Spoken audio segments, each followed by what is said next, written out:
नालंदा विश्वविद्यालय ज्ञान का स्वर्णिम अध्याय।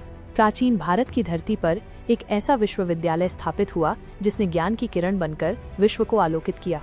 नालंदा विश्वविद्यालय प्राचीन भारत की शिक्षा और संस्कृति का अद्वितीय केंद्र केवल एक संस्थान नहीं था, अपितु एक विचार था, एक आंदोलन था जिसने ज्ञान की सीमाओं को अतिक्रमित कर विश्व भर के विद्यार्थियों और विद्वानों को आकर्षित किया। गुप्त वंश के शक्तिशाली शासक कुमार गुप्त ने 5वीं शताब्दी में इसकी नींव रखी और इसके साथ ही नालंदा ने ज्ञान के क्षेत्र में एक नई क्रांति का सूत्रपात किया।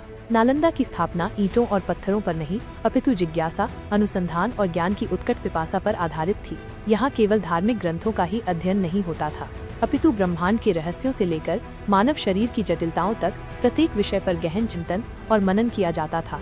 नालंदा की नींव ज्ञान की उस अटूट प्यास पर टिकी थी जिसने देश विदेश के जिज्ञासुओं को अपनी ओर खींचा। आचार्य यहाँ केवल शिक्षक नहीं थे, वे मार्गदर्शक थे जो विद्यार्थियों की अंतर्निहित प्रतिभा को पहचानकर उसे विकसित करने में सहायता करते थे। वे विद्यार्थियों को केवल सूचना प्रदान नहीं करते थे, अपितु उन्हें विचार करने, विश्लेषण करने और प्रश्न पूछने के लिए प्रोत्साहित करते थे। नालंदा में शिक्षा का अर्थ था स्वयं को और अपने परिवेश को समझना।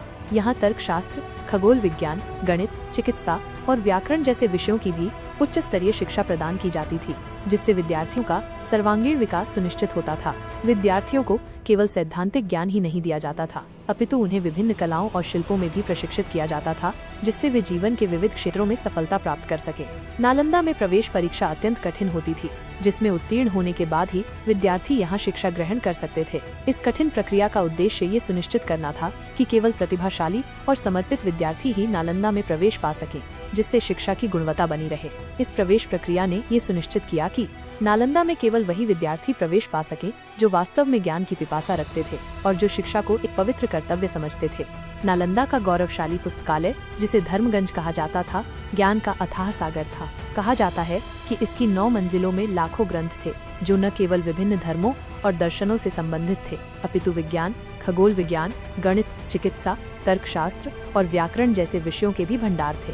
यह पुस्तकालय केवल पुस्तकों का संग्रह नहीं था, अपितु एक जीवंत केंद्र था जहां विद्वान और विद्यार्थी विचारों का आदान प्रदान करते थे, वाद विवाद करते थे और नए ज्ञान का सृजन करते थे। इस पुस्तकालय में न केवल भारतीय ग्रंथों का संग्रह था, अपितु विभिन्न देशों से लाए गए ग्रंथों का भी अनुवाद और अध्ययन किया जाता था, जिससे नालंदा एक वैश्विक ज्ञान केंद्र के रूप में उभरा। इस पुस्तकालय में ताड़ के पत्तों पर लिखे गए ग्रंथों के साथ साथ भोजपत्र और अन्य सामग्रियों पर लिखे गए ग्रंथ भी संग्रहित थे।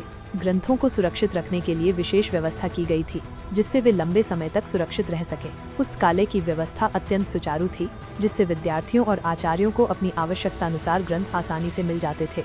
यह पुस्तकालय न केवल ज्ञान का भंडार था, बल्कि यह विद्वानों और विद्यार्थियों के लिए प्रेरणा का स्रोत भी था। नालंदा की शिक्षा पद्धति भी अपने आप में अनूठी थी। यहाँ विद्यार्थियों को रटने के बजाय समझने पर बल दिया जाता था। आचार्य विद्यार्थियों को जटिल विषयों को सरल भाषा में समझाते थे और उन्हें अपने विचारों को व्यक्त करने के लिए प्रोत्साहित करते थे। यहाँ वाद विवाद और चर्चाओं का विशेष महत्व था, जिससे विद्यार्थियों की तार्किक क्षमता और विश्लेषणात्मक कौशल का विकास होता था। नालंदा में शिक्षा केवल कक्षाओं तक सीमित नहीं थी, अपितु यह जीवन का एक अभिन्न अंग थी। विद्यार्थी प्रकृति के साथ जुड़ते थे, समाज में रहते थे और अपने ज्ञान को व्यावहारिक रूप से उपयोग करने का तरीका सीखते थे।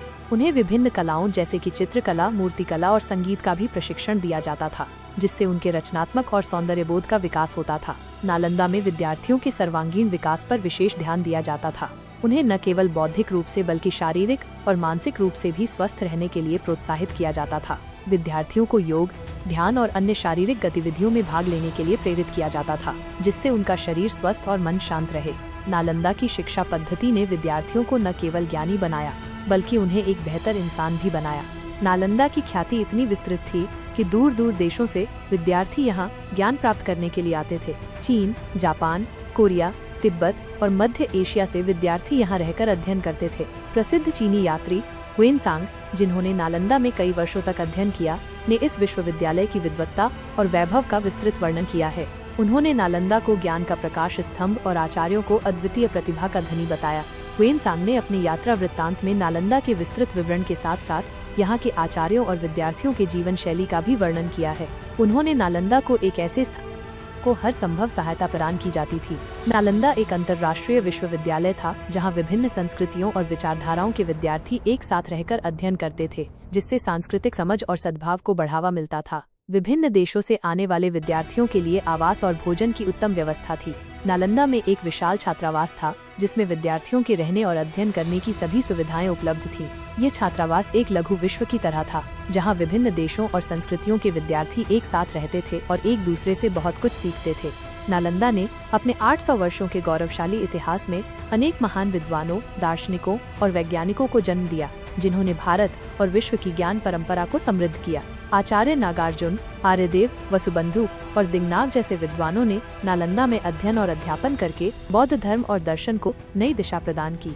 इन विद्वानों ने न केवल अपने ज्ञान से भारत को गौरवान्वित किया, बल्कि उन्होंने विश्व के अन्य देशों में भी ज्ञान की रोशनी फैलाई। उन्होंने अपने ग्रंथों के माध्यम से ज्ञान को दूर दूर तक फैलाया और विश्व को एक नई दिशा प्रदान की। आचार्य शीलभद्र, जो नालंदा के कुलपति थे, एक महान विद्वान और दार्शनिक थे। उनके नेतृत्व में नालंदा ने ज्ञान के क्षेत्र में नई ऊंचाइयों को छुआ। आचार्य धर्मकीर्ति, जो एक प्रसिद्ध तर्कशास्त्री थे, ने भी नालंदा में अध्ययन और अध्यापन किया।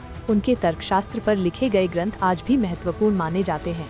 इन आचार्यों ने नालंदा को एक ऐसा केंद्र बना दिया जहां ज्ञान की हर दिशा से किरणें आकर मिलती थीं और जहां से ज्ञान का प्रकाश पूरी दुनिया में फैलता था। दुर्भाग्यवश 12वीं शताब्दी में आक्रमणकारियों ने नालंदा को नष्ट कर दिया। इस विनाश ने न केवल नालंदा के भवनों को क्षति पहुंचाई, बल्कि ज्ञान के उस प्रकाश स्तंभ को भी बुझाने का प्रयास किया जो सदियों से दुनिया को राह दिखा रहा था। इस विनाश ने भारतीय शिक्षा और संस्कृति को एक गहरा आघात पहुंचाया। यह केवल एक भवन का विनाश नहीं था, बल्कि यह ज्ञान और संस्कृति के एक अमूल्य खजाने का विनाश था। इस विनाश के बाद नालंदा की गरिमा और प्रतिष्ठा लंबे समय तक खो गई। इस विनाश ने न केवल नालंदा के भौतिक स्वरूप को नष्ट किया, बल्कि इसकी बौद्धिक और सांस्कृतिक परंपरा को भी क्षति पहुंचाई। कई मूल्यवान ग्रंथ और कलाकृतियां नष्ट हो गई, जिससे ज्ञान की एक अमूल्य धरोहर हमेशा के लिए खो गई।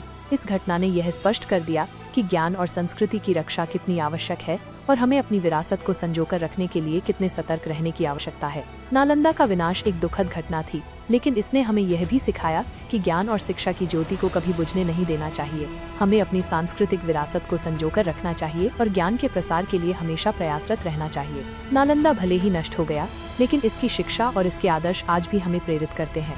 हमें नालंदा की गौरवशाली परंपरा को आगे बढ़ाना चाहिए और ज्ञान के प्रसार के लिए निरंतर प्रयास करते रहना चाहिए।